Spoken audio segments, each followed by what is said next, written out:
going to use my naughty bit of paper because I want to read out a review she got that I loved. Artfully, manic, and conversational. Ooh, what a combination. It's Paula Harris!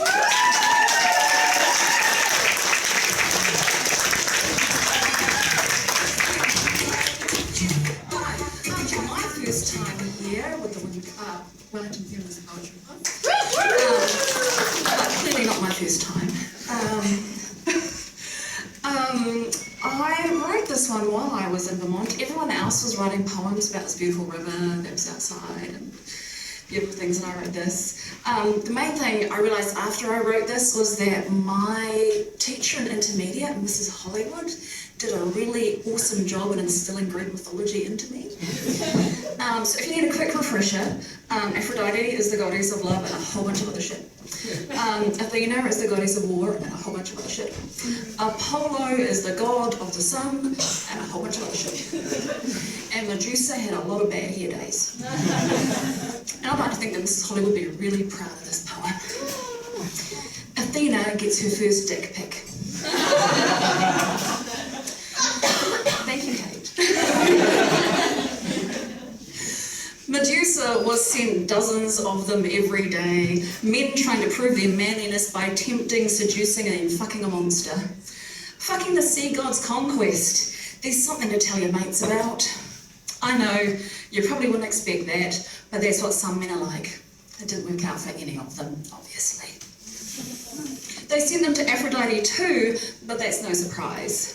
She changed her number dozens of times, but still the dick pics kept coming. Everyone wants the goddess of love to love their penis to give it her seal of approval. Paris sent her a dick pic, which she hated, like she hates all of them. But she swallowed her nausea and sent him a reciprocal pic and got herself the golden apple. Narcissistic little prick. Helen of Troy was much more impressed by his dick pic, obviously. It took eons before Athena got her first dick pic. Perhaps men were too afraid that she'd hack their dicks off in disgust. But she's a visual person, goddess of the arts, after all. She recognises beauty in many things, including penises. If she had a husband, she definitely would ask him to send her dick pics if he was going away for extended periods of time. Postcards and dick pics, that's what she'd ask for. That first one was a masterpiece, just the introduction you need. A well-chosen angle, excellent lighting, even if she suspected it was more accidental than intentional. A relaxed environment, although carefully curated. A truly beautiful penis, nicely proportioned, well filled out, definitely worthy of sharing. She spent an entire day looking at it. It made her feel warm inside, so that night she had to rub up against one of the columns at her temple at Acropolis.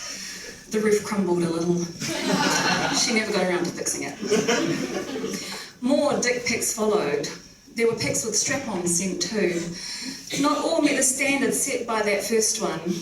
Some she replies to with suggestions on how they could light things better, a more flattering angle. Please don't include your face in the photo, no one wants to see that.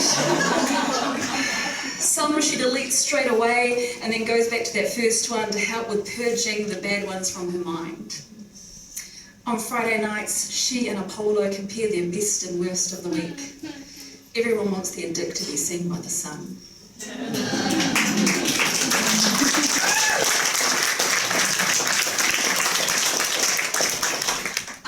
And my second poem, I had that moment where I realised that I get along so much better with my exes when I don't see them anymore. Like they just become so much better as people. So much better. So this is called Living with the Dead Boyfriends. Dead boyfriends don't steal the sheets during the cold nights. They don't snore or breathe too loud, although they can't warm your feet. Dead boyfriends don't forget things. To take out the rubbish bag, to unclog the laundry sink, to delete their ex's numbers. Dead boyfriends will sit with you. They always notice sadness and happiness and crying, and they notice stuff, all right? They notice your eyelash tint, and that you're out of chocolate, and that your eyes are bloodshot, and ask if you've been sleeping. Dead boyfriends kiss you again and again and again and again and again, and damn, you don't want them to ever stop. Dead boyfriends fuck you real slow or hard or on the lawn or in the kitchen or in the light or how you want them to. They will give the right answers when you want to talk to them, and they will ask the right questions, and their deep voices won't whine.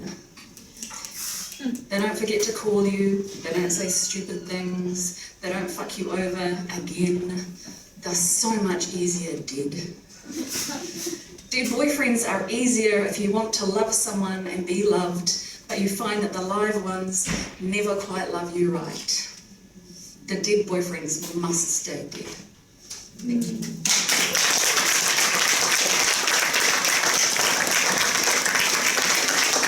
Your first Well-Fame Pound Cloud